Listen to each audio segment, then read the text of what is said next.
tanto falso pastor, tanto falso profeta que solamente busca enriquecerse, pero nosotros tenemos el deseo de comunicar el evangelio sin diluir. Así que te agradecemos que quizás no tengas un lugar donde congregarte, pero que tomes el tiempo de hacerlo a través de internet.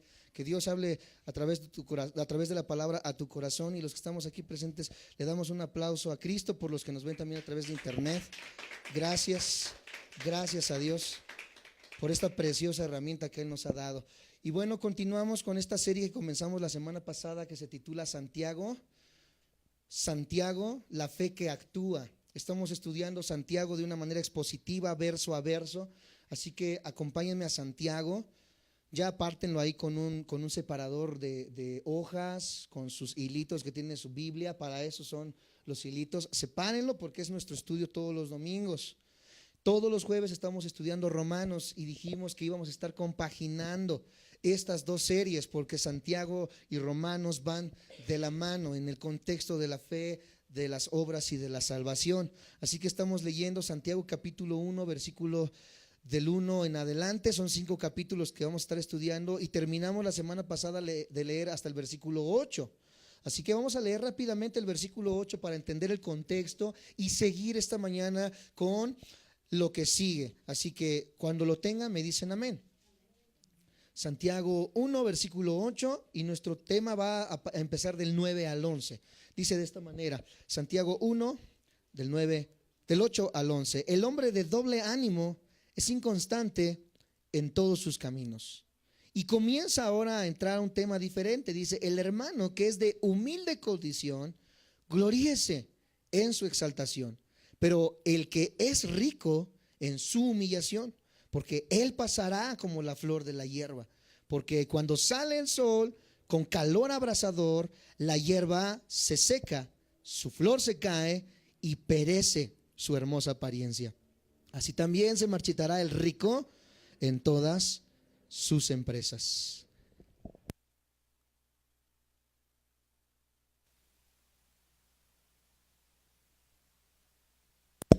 Comenzamos entonces a analizar un pequeño paréntesis que hace Santiago en estos versículos. Empezamos a ver del versículo 1 al 8 un tema, y ese tema es el tema de la prueba y el tema de cómo está el cristiano firme o fluctuante a través de las pruebas. Estuvimos analizando que nos debemos gozar en medio de las pruebas y estábamos entendiendo el contexto histórico de Santiago en una exégesis. Esto quiere decir que vamos a ir al tiempo en el que la carta fue escrita, y Santiago estaba hablándole a cristianos judíos que se habían convertido. Recordemos que los judíos no creían todos en el Mesías, no creían todos en Cristo, creían en Jehová y no aceptaron a Jesús. Estos mismos judíos fueron los que crucificaron a Cristo. Entonces ellos, al creer algunos en Cristo Jesús, fueron exiliados, fueron llevados lejos de su tierra. Por lo tanto, amados santos de Dios, estaban pasando por tribulaciones, por problemas, y muchos de ellos problemas económicos. Había pobreza dentro del pueblo cristiano en aquel tiempo, y era una de las pruebas que estaba atravesando el pueblo de Dios en ese tiempo. Por eso Santiago cree pertinente el hablar de la pobreza y de la riqueza dentro de la iglesia en estos pasajes de una manera muy abrupta, de una manera muy rápida e introductoria en lo que habíamos hablado anteriormente. Y vamos a seguir hablando acerca de la desigualdad social en otros pasajes, en el capítulo 2 y en el capítulo 5, porque hay mucho problema en cuanto al dinero dentro de la iglesia. Hay mucho problema en cuanto a la desigualdad social dentro de la iglesia. Nosotros asistimos a congregaciones, hablamos de hace muchos años, 20, 30 años atrás, donde iglesias muy grandes, iglesias demasiado bendecidas en algún contexto de números, hablando de muchos congregantes, comenzó a verse que muchas de estas personas hacían grupitos. Los que eran doctores se juntaban con los doctores, los que eran médicos se juntaban con los médicos, los maestros con los maestros, y hacían a un lado a la persona que tenía menos posibilidad económica. Se hacía a un lado a aquella persona que quizás venía con su misma ropa, que quizás venía, ¿verdad?, con los mismos zapatos, y se comenzó a enseñar en muchas iglesias una doctrina llamada la doctrina de la prosperidad, la cual dice y enseña que solamente aquel que es bendecido económicamente es bendecido y está con Dios. Y esto es una mentira mentira satánica, amados santos de Dios. Dios sí no está en contra de que nosotros nos enriquezcamos, de que nosotros tengamos posesiones, pero Dios nos invita y nos llama a tener mucho cuidado con el dinero. Por eso Santiago es muy explícito en hablar acerca de la condición social y del dinero. Así que vamos a desarrollar este tema lo más rápido posible. Así que ahorita el que está en la pantalla se va a lucir cambiando las citas. Es su primer día cambiando citas ahí en la pantalla, así que les pido que tengan paciencia con él. Pero ustedes también síganme con mucho cuidado a través de la pantalla, porque voy a ir lo más rápido posible. Tenemos mucho que abordar en solamente 30, 40 minutos. Evidentemente estas personas, una vez más, habían sufrido mucha escasez. Al parecer aquí Santiago quiere consolarlos. Este tema muy posiblemente se coló en la mente de Santiago a ver el problema o la problemática del dinero, y vemos dos enseñanzas claves en estos pasajes. La primera enseñanza que vamos a ver y a entender es que Santiago quiere hacer entender a la iglesia su posición eterna ante la problemática del dinero. Quiere que el pobre entienda su condición eterna y quiere que el rico entienda su condición eterna. El problema del dinero es que muchas veces nos hace olvidar que no somos eternos. Nos hace olvidar que somos como la hierba. Vamos a entender ahorita que ahorita está y el sol abrasador viene y quema la raíz y muere. Muchas personas hoy en día tienen su confianza, tienen su querer en el dinero que puedan conseguir, y dicen, bueno, yo ya tengo 300,000 pesos en mi Afore, 400,000, 500,000 pesos en el banco, tengo mis posesiones, ya puedo estar tranquilo en mi vejez. Algunos dicen de esta manera. Otros dicen, bueno, pues yo voy a trabajar duro para que mis hijos tengan lo necesario, voy a trabajar duro para que no les falte nada, para que no sufran lo que yo sufrí. Y de alguna manera el cristiano cae en una tentación de poner su mirada solamente ¿en qué? En lo económico. ¿Qué pasó en 2008 en la recesión mundial, cuando muchos de los bancos, amados santos de Dios, sufrieron pérdidas multibillonarias, al grado de que estos líderes, ¿verdad?, económicos, por ejemplo, allá en Inglaterra, donde están uno de los bancos más grandes del mundo, cayó la bolsa de valores, cayó la economía, y muchos de estos hombres pusieron una pistola en su boca y se dieron un tiro en la cabeza, amados hermanos, al ver que todas las posesiones que ellos creían que habían juntado para el futuro dejaron de ser servibles, porque cuando tenían billones cayeron inmediatamente a no tener nada. El cristiano debe de comprender que nuestra esperanza, nuestra fe, nuestra confianza no está en el dinero ni en las posesiones materiales que podamos tener. Nuestra seguridad no radica en un mejor trabajo, nuestra seguridad no radica en un mejor empleo, en una mejor condición, en un mejor puesto, en mis fuerzas, en lo que yo pueda hacer o tener. Nuestra confianza está en aquel el cual es llamado nuestro pastor. Habíamos hablado la semana pasada que aquel que dice, como el Salmo 23, Jehová es mi pastor, hay una promesa, nada nos faltaría. Y esto es la primera enseñanza que Santiago quiere darle a la iglesia que está atravesando el problema de la escasez, el problema de la falta de dinero, el problema, amados santos de Dios, de ser pobres. Carlos Marx, yo en algún momento practiqué y entendí el marxismo y lo hice parte de mi vida, enseña la desigualdad de clases. Muchas veces el comunismo se coló, como lo vemos hoy en Cuba, ¿verdad? Después de que cayó el régimen de Batista, viene este señor, ¿verdad?, a prometer las mieles de la gloria y a decir que él iba a sacar a Cuba adelante, etcétera, etcétera. Y vimos otro régimen que duró más de 70 años. Hoy el hermano de este dictador, ¿verdad?, este señor otra vez está en Cuba haciendo que estos hombres que radican en esta isla vivan bajo una opresión. No pueden tener automóviles, no pueden tener una casa grande si el gobierno no se los permite, no pueden salir de Cuba muchas de estas personas gracias al régimen. Y estas personas comenzaron bien, creyendo en el marxismo, en que el pobre debe de derrocar al rico y que los bienes deben repartirse de igual manera en la población para que todo marche bien. Y esto es una ilusión. Esto es una utopía, amados santos de Dios. La palabra de Dios es muy consistente y nos enseña que siempre va a haber pobres, que siempre va a haber ricos, y que en esto hallamos un balance, amados santos de Dios. Es imposible que una persona que cree en esta ideología, la igualdad de clases, crea que ahí está la solución, porque ahí vemos a Hitler.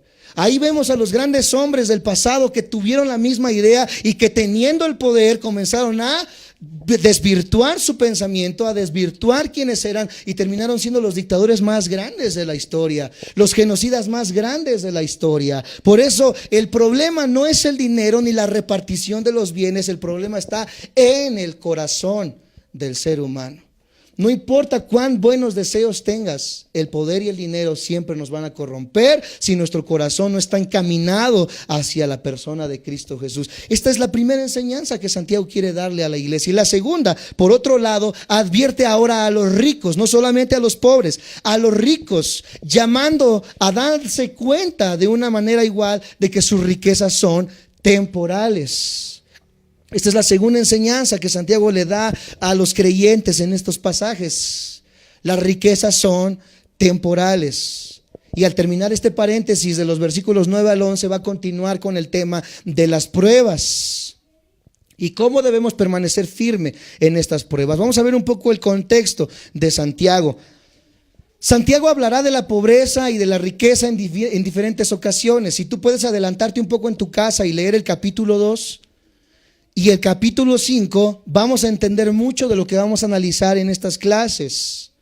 Nos vamos a dar cuenta de que estos hermanos estaban desanimados, de que la pobreza estaba causando que ellos estuvieran entristecidos. Y cómo no, ¿cuántos de nosotros cuando escasea el dinero no nos entristecemos? No nos sentimos mal, no nos deprimimos, no sentimos, ¿verdad?, que quizás Dios no está con nosotros, que nos está yendo mal. Por supuesto que muchos de nosotros nos entristecemos. La iglesia en aquel tiempo también estaba entristecida y lo vemos en el capítulo 2 y en el capítulo 5, porque estaban pasando por carencias, por dificultades. Y también vamos a ver que mientras los adinerados tenían la posición, estaban explotando a los hermanos en Cristo que no tenían dinero. Estos adinerados los contrataban a los hermanos y les decían: ven, bárreme mi casa, ven, obra en mi campo, etcétera, etcétera. Y dice que los explotaban al grado de que no les pagaban por su trabajo. Cristianos que habían creído en Jesús, entre comillas, explotando a los demás hermanos. Por eso estaban siendo atribulados. Ese es el contexto de lo que pasa en Santiago 5, versículo 4. Vamos a leer para tener una idea más clara de lo que estamos estudiando en este momento. Santiago 5, versículo 4.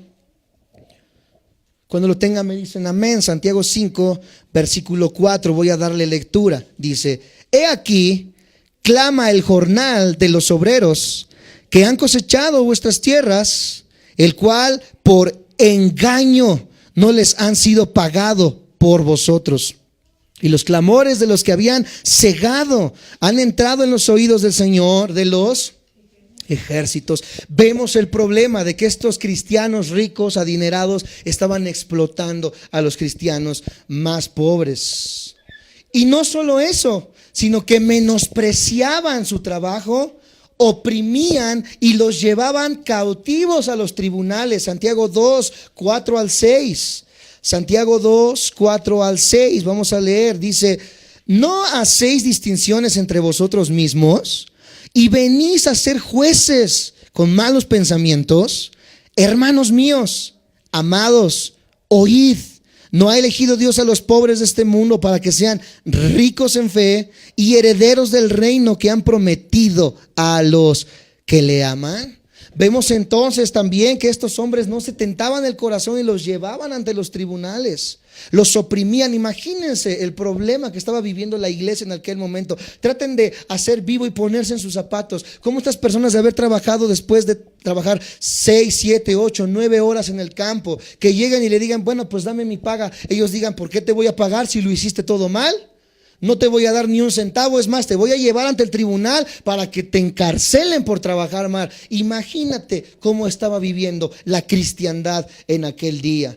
Cuán diferente era la situación que vemos en Hechos, capítulo 4, versículo 32. Acompáñenme sin perder su cita en Santiago. Hechos, capítulo 4. Hechos, capítulo 4, versículo 32 al 35.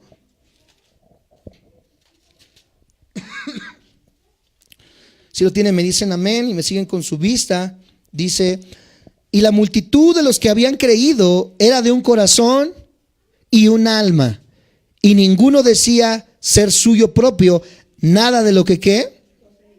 Nada de lo que poseía, sino que tenían todas las cosas en común. Y con gran poder los apóstoles daban testimonio de la resurrección del Señor Jesús, y abundante gracia era sobre todos ellos. Así que no había entre ellos ningún ¿qué? Porque todos los que poseían heredades, tierras o casas, las vendían y traían el precio de lo vendido y lo ponían a los pies de los apóstoles, y se repartía cada uno según su.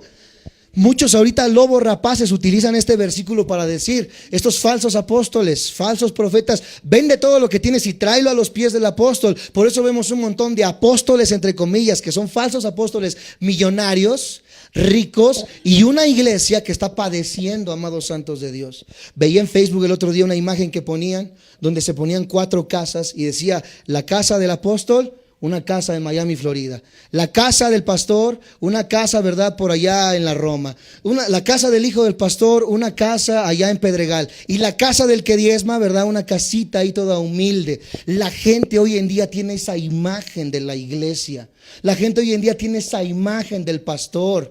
¿Por qué? Porque el pastor hoy en día no ha entendido el evangelio y solamente está buscando enriquecerse a sí mismo. Nosotros vivimos muchos años en esta teología de la prosperidad, y nos dijeron muchas veces, el pastor debe de andar bien vestidito, el pastor debe tener el mejor coche, el pastor debe tener zapatos y traje Roberts, el pastor debe de traer pura camisa Pierre Cardin, etcétera, etcétera, para que vean el poder de Dios. Qué mentira más grande, amados santos de Dios. Porque el problema, dice, y el principio de todos los males es el amor al dinero. Por eso estas iglesias pueden parecer palacios, pueden tener butacas de cine, pueden tener aire acondicionado, etcétera, etcétera, pero Dios no está en medio de esos lugares. Nosotros debemos entender, amados santos de Dios, que los bienes materiales no son para el enriquecimiento propio, sino para ayudar a otros. Porque Dios te ha bendecido, porque tienes familia, no solamente en tu sangre, sino familia en Cristo, que está padeciendo quizás. Y la iglesia en aquel tiempo lo entendió y dice que no había necesidad, porque los unos ayudaban a los otros. Hoy en día veo como algunos dicen, estoy pasando necesidad, y el ungido de Dios viene y les da una palmadita en el hombro y dice, estamos orando por ti, estamos clamando por ti. Y es todo el apoyo que se da, amados hermanos. Una vez estábamos hablando con un hermano, ¿verdad? Me reservo el nombre de la iglesia, y decía, yo no ayudo porque creo que con la oración basta. Por supuesto que no, la oración puede mucho, por supuesto. Pero también nosotros somos llamados a actuar. Este es el centro del mensaje de Santiago. Si tienes la oportunidad de tener quizás la despensa que te dieron, tiene 2 bolsitas o 3 bolsitas de frijol. Dice la palabra de Dios que ahí ya está sobreabundando. Sobreabundar no solamente es ganarte la lotería y tener $1,000,000. Sobreabundar es tener lo que necesitas y un poco más para compartir. Tienes 3 bolsitas de frijol y ves a un hermano pasando necesidad, dale una bolsita de frijol, dale una bolsita de arroz. Tuviste un poco más de tus ingresos y ves que un familiar está pasando por una adversidad, está en el hospital, está en algún lugar necesitado, ve y apoya lo que está diciendo Santiago, porque este es el mensaje del evangelio. No enriquecerse a sí mismos, sino ayudar al que está necesitado. La iglesia en Santiago no lo entendía. ¿Por qué no lo entendía? Porque era una iglesia joven. Santiago, como lo vimos al principio, se escribió aproximadamente en el año 40 después de Cristo. Cristo nació en el año 0, vivió 33 años, por lo tanto, los últimos 7, 8, 9, 10, 11 o 12 años de que murió Cristo al momento en que Santiago se escribió, se hablaba de una iglesia joven, una iglesia que apenas estaba naciendo. Por lo tanto, no entendían todavía lo que habían hablado los apóstoles. Muchos de los receptores de esta carta podían todavía no vislumbrar lo que era la iglesia, no entendían lo que era la iglesia, como nos dice Mateo 18, 1 al 6. Acompáñenme. Mateo 18, 1 al 6. Dice de esta manera Mateo 18, 1 al 6. En aquel tiempo los discípulos vinieron a Jesús diciendo, ¿quién es el mayor en el reino de los cielos? El hombre siempre buscando posiciones. ¿Quién es mayor, el pastor o el que toca? ¿Quién es mayor, el que canta o el que aplaude? ¿Quién es mayor, el apóstol o el pastor? Etcétera, etcétera. Siempre buscando ¿qué? Niveles, jerarquías, posiciones. Y dice el versículo 2, y llamando Jesús a un niño, lo puso en medio de ellos y dijo, de cierto os digo, que si no os volvéis y hacéis como niños, no entraréis en el reino de los cielos. Así que cualquiera que se humille como este niño, ese es el mayor en el reino de los cielos. Y cualquiera que reciba en mi nombre a un niño como este, a mí me recibe. El cristiano debe de entender, amados santos de Dios, el valor de la humildad. Muchos de nosotros vamos a ser desinflados. Muchos venimos a querer entender la Biblia como doctor en ciencias políticas. Queremos venir a entender la Biblia como el diputado Betancourt, como el licenciado Benítez. Queremos venir a la Biblia, ¿verdad? A entenderla con nuestra soberbia. Queremos venir a leer la Biblia con lo que somos y hemos hecho. Y Dios dice que Él no puede utilizar a globos inflados. Dios desinfla a los globos para poder utilizarlos. Lo vemos en la vida de Moisés. Cuando Moisés tuvo todo en Egipto, fue educado en las mejores universidades de Egipto, estudió la cultura y el idioma de los caldeos, que era lo mejor y lo mayor en aquel tiempo, y Dios no lo usó cuando él tenía las posibilidades, no solamente económicas, militares, sino políticas en Egipto para sacar a su pueblo. Dios se lo llevó 40 años a ver lagartijas al desierto.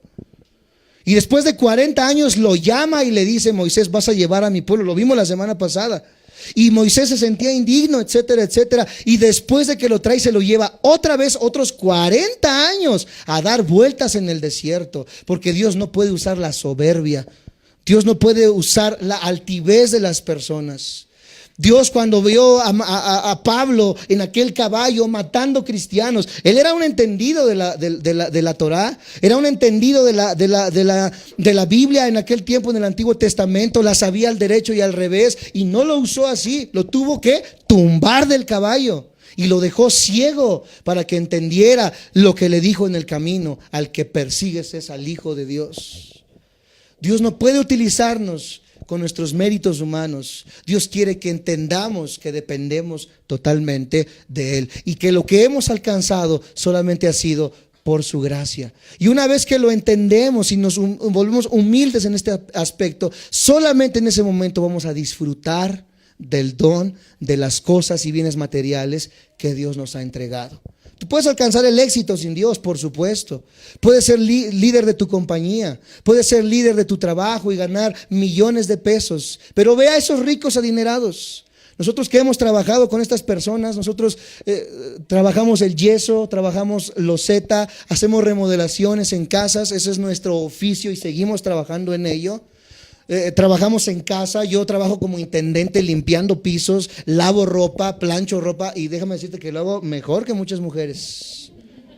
De verdad, me saco un 10 con lo que hago.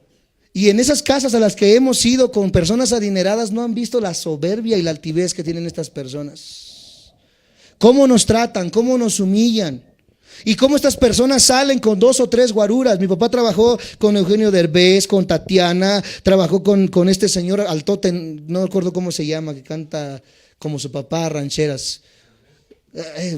Sí se la saben, el Antonio Aguilar, ¿verdad? Este señor, ¿verdad? En su lugar donde graba, ¿verdad? Ahí tiene una imagen de la estrella ahí del carnero. Mi papá es el que estuvo ahí con el diseñador y estuvo aislando su cabina de sonido. Y vemos cómo estas personas andan temerosas. No salen si no salen con sus guaruras. Andan viendo a qué horas los van a robar.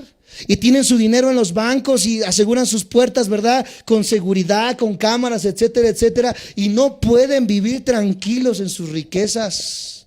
Cuando dice que el justo va a la cama y dice: en paz me acostaré y así mismo dormiré, porque solo tú, Jehová, me haces vivir confiado.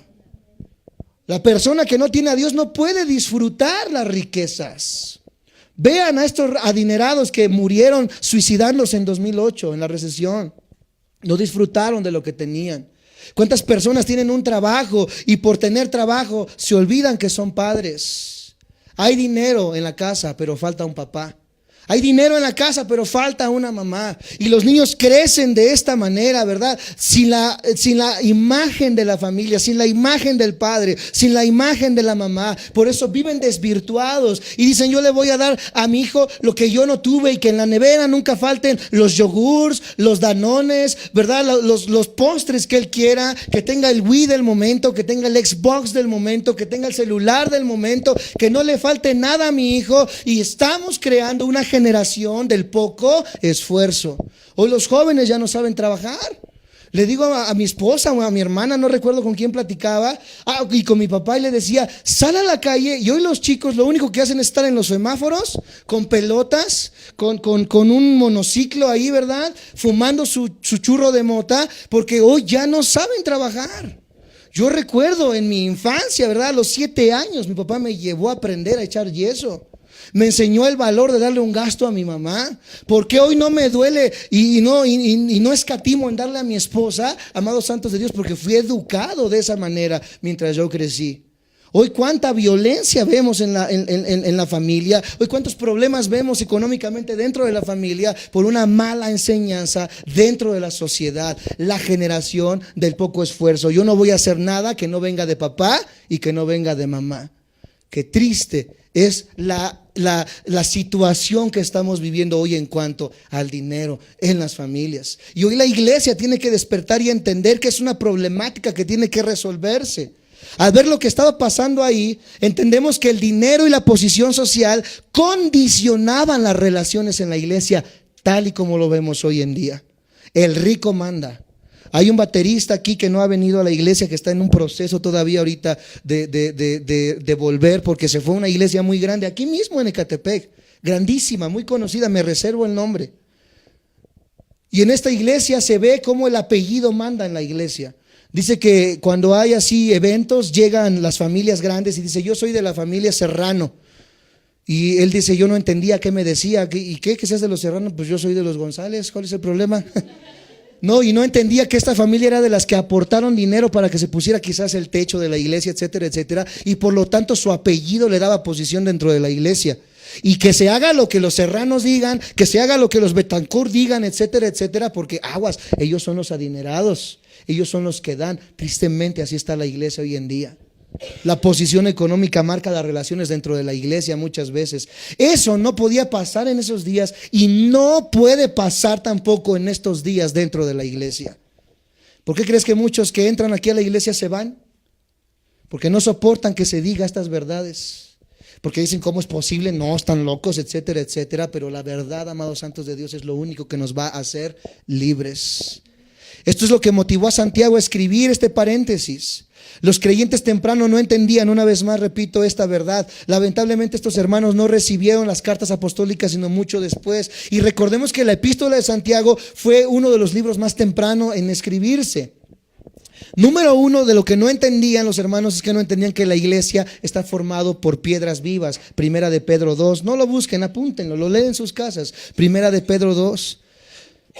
No entendían que somos un conjunto de personas. Efesios 4:15, Romanos 12. No entendían que somos un solo cuerpo. Colosenses 3:15. Si se les escapa algo, lo ven al ratito en el video en Facebook o en YouTube. No entendían que estábamos cimentados en el amor y que eso va creciendo, como dice Efesios 3:17. Teniendo el amor como vínculo perfecto. Y ese sí vamos a leerlo en Colosenses 3:14. En lo que apuntan vamos a ponerlo en la pantalla y vamos a ver cómo dice Colosenses 3:14. Dice de esta manera: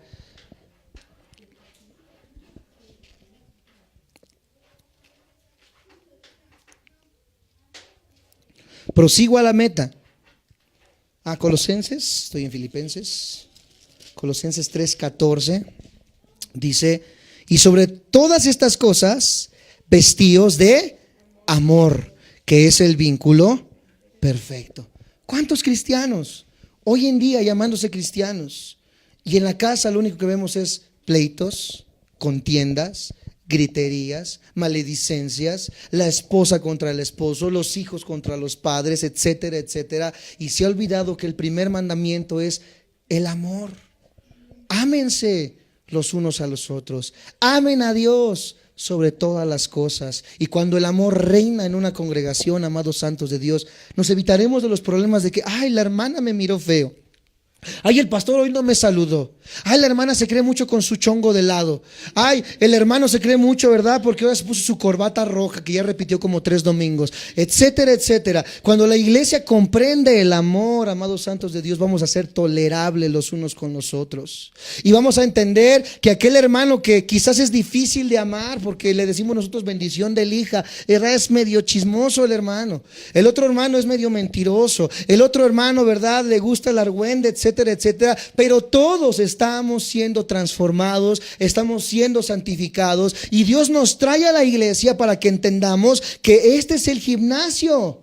Aquí es donde estamos siendo capacitados. Aquí es donde estamos amando a los diferentes caracteres, para que cuando lleguemos a nuestra casa te encuentres que tu hijo es rebelde, que tu esposo no quiere someterse, que tu esposa no quiere someterse, y de igual manera aprendas, amados hermanos, a amarlos en esa situación, porque Dios está obrando en cada uno de ellos.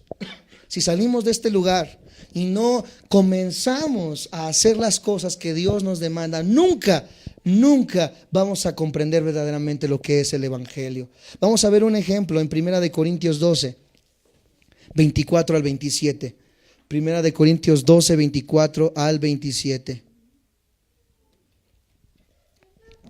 1 Corintios 12, 24 al 27 dice de esta manera. 1 Corintios 12, 24 al 27. Porque los que en nosotros son más decorosos no tienen necesidad, pero Dios ordenó el cuerpo, dando más abundante honor al que le faltaba, para que no haya desavenencia en el cuerpo, sino que los miembros todos se preocupen los unos por los otros. De manera que si un miembro padece, todos los miembros se duelen con él. Y si un miembro recibe honra, todos los miembros son bien vanidosos y le dicen de cosas. ¿Así dice? Todos los miembros en él se gozan.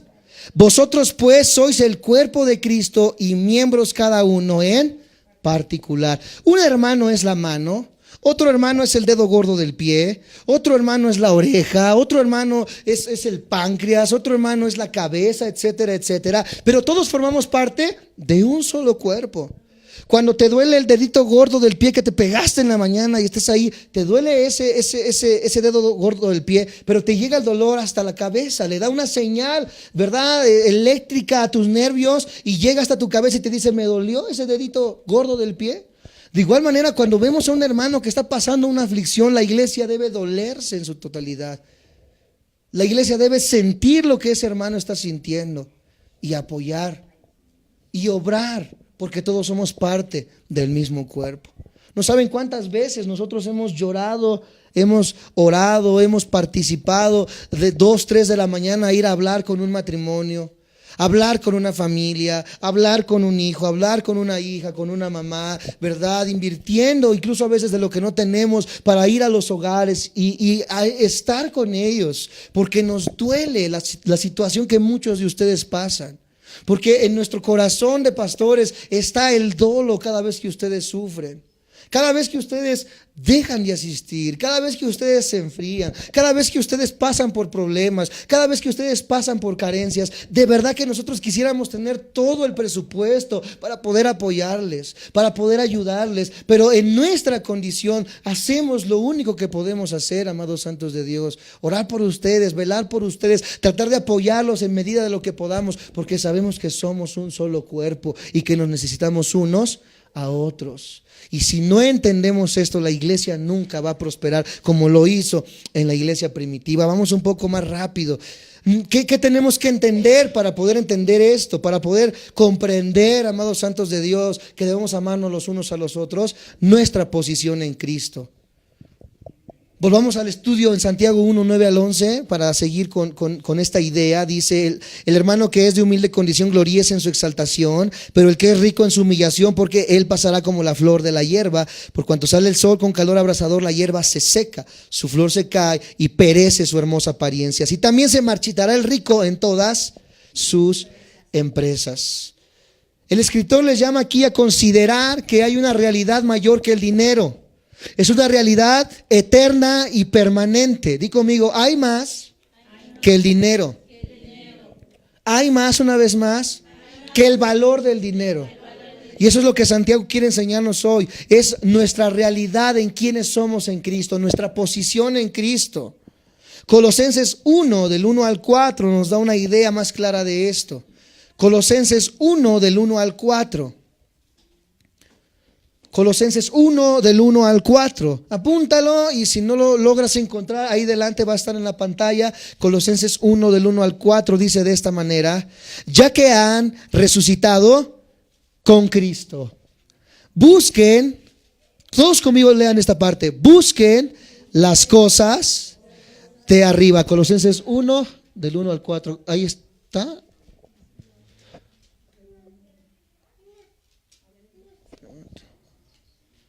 ¿Sí está bien? Yo tengo la nueva versión internacional, pero aún así no. ¿O yo lo apunté mal? A ver, vamos a la Reina Valera.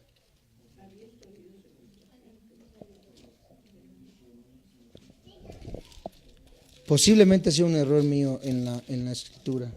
Colosenses 1, del 1 al 4.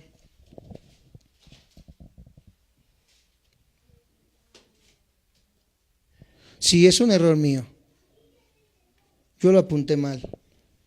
Si hay por internet, ¿me puedes ayudar, Yaelina, a buscar esta palabra? No, sí estoy bien. Ya que han resucitado, ya que han resucitado justamente con Cristo, buscan las cosas de arriba. Esta frase, si me puedes ayudar a buscarla en internet. Ya que han resucitado con Cristo, busquen las cosas de arriba, así ponlo, y ahorita me dices la cita. Mientras vamos a darle lectura y ahorita les entrego la cita. Dice, ya que han resucitado con Cristo, busquen las cosas de arriba, donde está Cristo sentado a la derecha de Dios.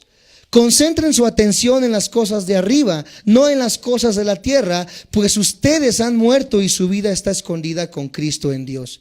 Cuando Cristo, que es la vida de ustedes, se manifieste, entonces también ustedes serán manifestados con Él en la gloria. Colosenses, yo lo apunté, debe ser Corintios quizás. Colosenses 3, ay, perfecto. ¿3 qué? 3:1. Ok, era 3 y yo le puse 1. Ok, Colosenses 3. Discúlpeme, a veces ya no veo bien en las noches o en las mañanas cuando estoy escribiendo, si nos llegan a pasar los números. Colosenses 3, ahora sí, del 1 en adelante. ¿Lo tienen? Me dicen amén.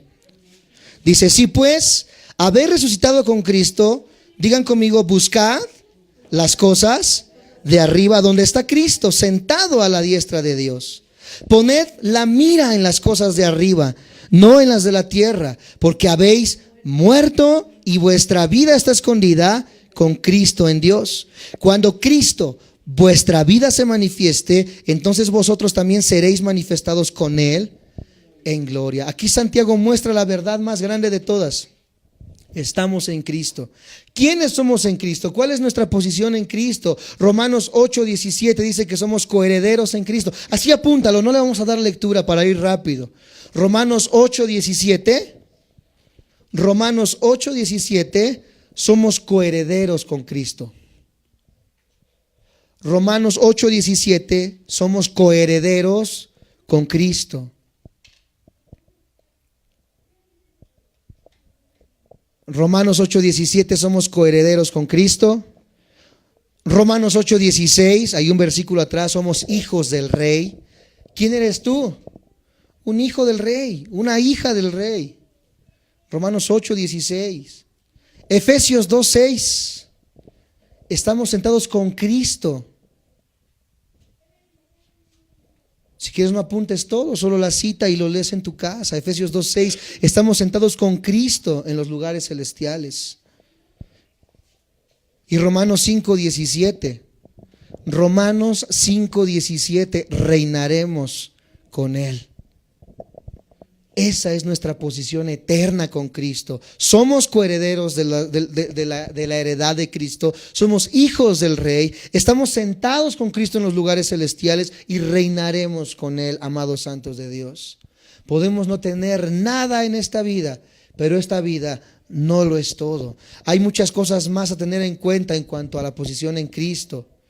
Que somos reyes y sacerdotes, que somos justificados juntamente con Cristo, etcétera, etcétera. Pero Santiago quiere que despertemos a nuestra identidad. Obviamente también esperaba que los ricos corrigieran su posición, pero quiere en esta hora que los pobres, que los que pasan escasez, entiendan que somos más que millonarios en Cristo Jesús. Y que si confiamos en Él, nada nos va a faltar. Podamos tener una imagen errada de lo que es riqueza en este mundo, pero lo que es riqueza en este mundo no se compara a lo que Cristo tiene para nosotros en gloria e incluso en esta vida. Dice su palabra que busquemos las cosas de Él, que busquemos su reino y su justicia, y todas las demás cosas vendrán por añadidura. Decía la semana pasada, Dios sabe que tu estufa ya está a punto de explotar, quizás ya te quemó las pestañas más de una vez. Dios sabe que tu bochito ya está echando las tripas. Dios sabe que necesitas quizás un nuevo automóvil, porque es tu necesidad, no tanto porque quieras presumir el nuevo carro, sino porque es parte del diario vivir y lo necesitas. Dios sabe que necesitas una vivienda, Dios sabe que necesitas ropa, etcétera, etcétera, pero dice, antes que busques por ti mismo hacerte de todas estas cosas, busca el reino de Dios y su justicia, y todas las demás cosas van a venir por añadidura.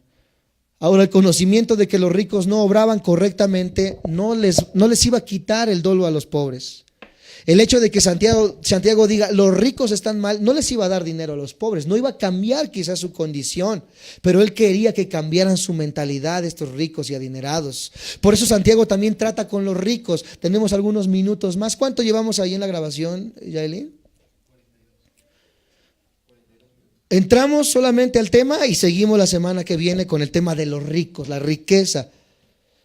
Vamos a entrar a este tema rápidamente. Santiago le pide dos cosas a los ricos. Número uno, humildad. En el versículo 10, la mitad del versículo 10, en Santiago 1, vamos a darle lectura. Santiago 1, versículo 10, la mitad del versículo 10 dice, pero el que es rico en su humillación, porque él pasará como la flor de la hierba. Santiago le pide al rico que sea humilde. Santiago le pide hoy a la iglesia que tiene una posición social un poco más alta, que es pudiente, que tiene dinero, por así decirlo. Sé humilde, que nunca el dinero cambie tu personalidad. Que nunca el dinero cambie tu entendimiento de quién es Cristo. Y número dos, Santiago les dice que las riquezas son momentáneas y que se esfuman. La segunda parte del versículo 10, porque él pasará como la flor de la hierba, por cuando sale el sol con calor abrasador, la hierba se seca, su flor se cae y perece su hermosa apariencia. Aquella que es bonita, aquel que es guapo, aquel que se cree William Levy, ¿verdad? Y que es el papucho de papuchos, de huicholes, que todas caen rendidas a sus pies, etcétera, etcétera. Dice que la belleza se termina, todo se cae. Todos estamos regidos bajo la primera, segunda y tercera ley de la termodinámica. Todo se descompone, todo se corroe, todo se acaba. Siempre le decimos a los ateos, a los agnósticos, dices que vamos en un proceso de evolución. Las leyes de la termodinámica refutan esa idea. Métete al refrigerador y ve si todo va en un proceso de evolución. ¿Por qué necesitas un refrigerador? Porque todo se descompone, porque todo se acaba. No todo va de un desorden a un orden, como dice la ciencia. Al contrario, todo va de un orden a un desorden. Tus células, tus moléculas cada día se van desgastando, tus neuronas cada día van muriendo, tu cuerpo cada día se va cansando, amados santos de Dios, pero el hombre interior, dice su palabra, se rejuvenece cada día. El hombre interior cada día se rejuvenece como las águilas. Dice que podemos llegar a edades de 80, 90, 100 años, pero lúcidos en nuestra mente. Vemos, yo que fui un seguidor de estos señores, Friedrich Nietzsche, Jean-Paul Sartre, el existencialista francés, estos hombres como Sigmund Freud, estos hombres, ¿verdad?, que creían en el poder de la mente, etcétera, etcétera. Como estos ateos conscientes que son tus padrinos, ¿verdad?, y de los estudiantes ahí de la secundaria, la preparatoria y la universidad, que creyeron que la sabiduría se encontraba fuera de Dios.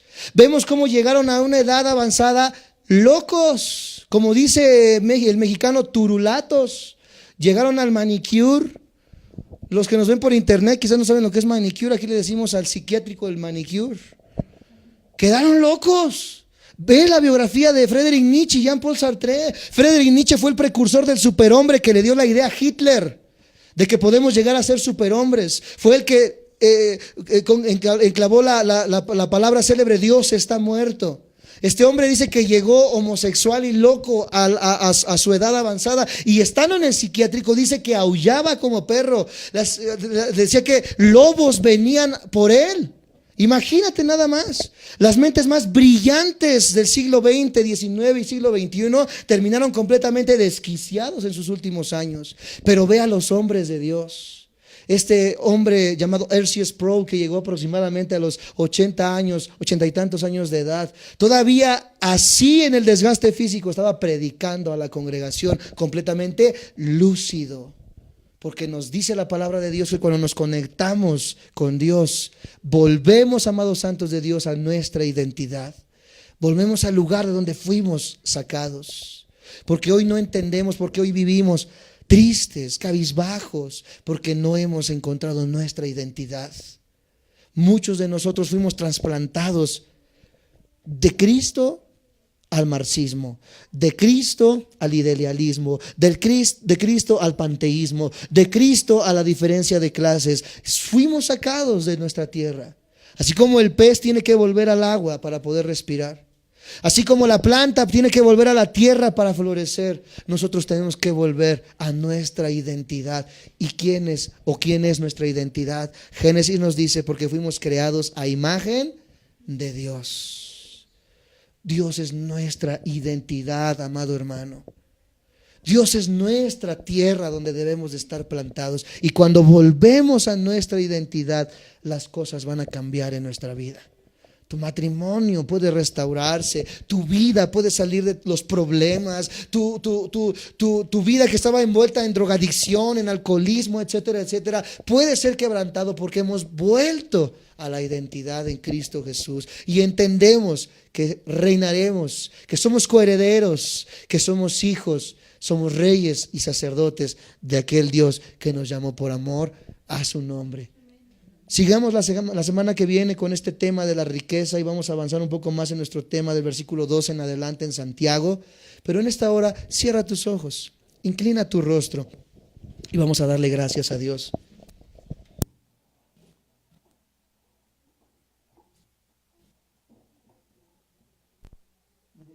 De una manera consciente, de una manera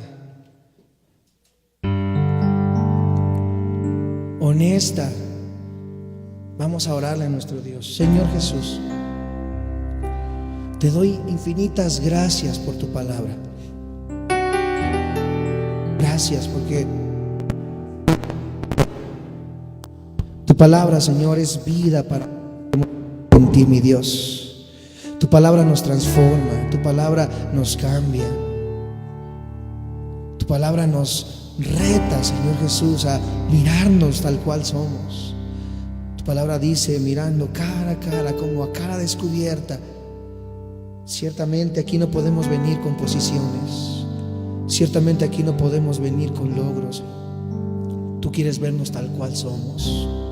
Hombres finitos, mujeres finitas, que lloran a los pies de la cama cada vez que recuerdan sus errores. Que muchas veces, Señor Jesús, el remordimiento es tal que quizá han pensado, Señor, en atentar contra su propia vida. Que aparentan fortaleza a los demás, pero que ciertamente se desmoronan por dentro. Tu conoces nuestra condición. ¿Te acuerdas que somos polvo, Señor? ¿De qué sirve la gloria? Dice tu palabra. ¿De qué sirve que el hombre alcance las riquezas si pierde su alma? Y es que no es que tú estés en contra del dinero. Tú quieres bendecirnos. Tú quieres que prosperemos en todas las cosas, así como prospera nuestra alma. Escribía Pablo al hermano Gallo.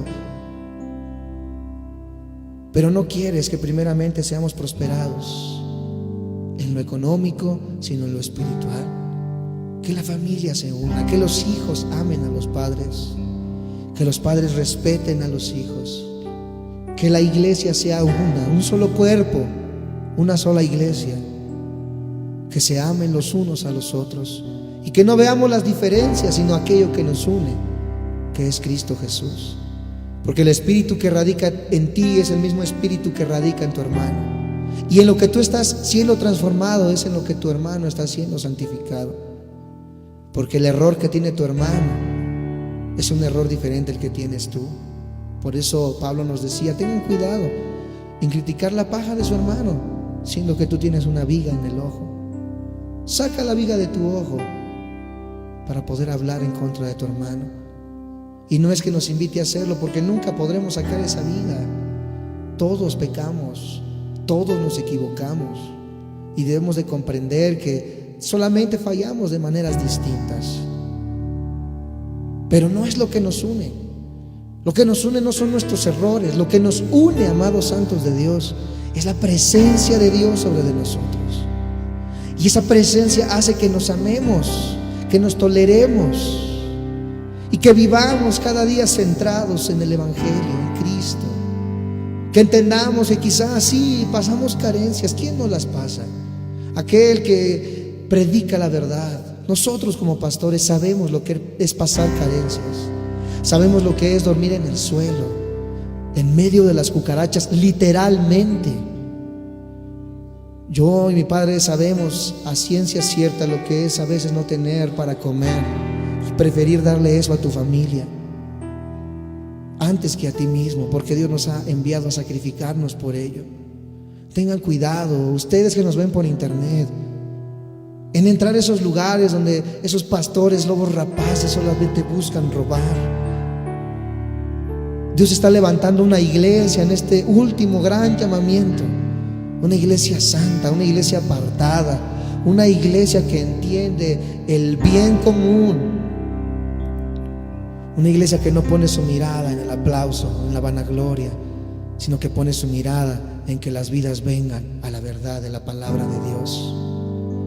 Y que estando en esa verdad seamos santificados y la luz de Cristo brille en nosotros.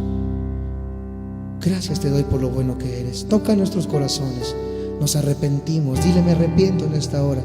Si en algún momento dado le puse más énfasis a lo económico, si en algún momento dado desvirtué y hice un lado a mi familia por el dinero y por el trabajo, creyendo buscar un mejor bienestar para con ellos, hice todo lo contrario. Les quité a un padre, les quité a una mamá. Perdóname, Señor, porque tú me has llamado a ser aquel sacerdote que lleva a su familia a Cristo. Y lo que hice fue un ídolo del dinero. Perdóname, Señor. Perdóname si yo, teniendo posición, he menospreciado a los que menos tienen. Teniendo la oportunidad de ayudar, he endurecido mi corazón. Perdóname, Señor Jesús. Obra en mi vida, transfórmanos y haznos más como tú. Te entregamos nuestras vidas, te damos la gloria y la honra en el precioso nombre del Padre, del Hijo y del Espíritu Santo. Amén y amén. Dale una ofrenda de palmas a tu Dios con todo tu corazón. Gracias, Señor, con todo tu corazón. Gracias, Señor Jesús. Amén.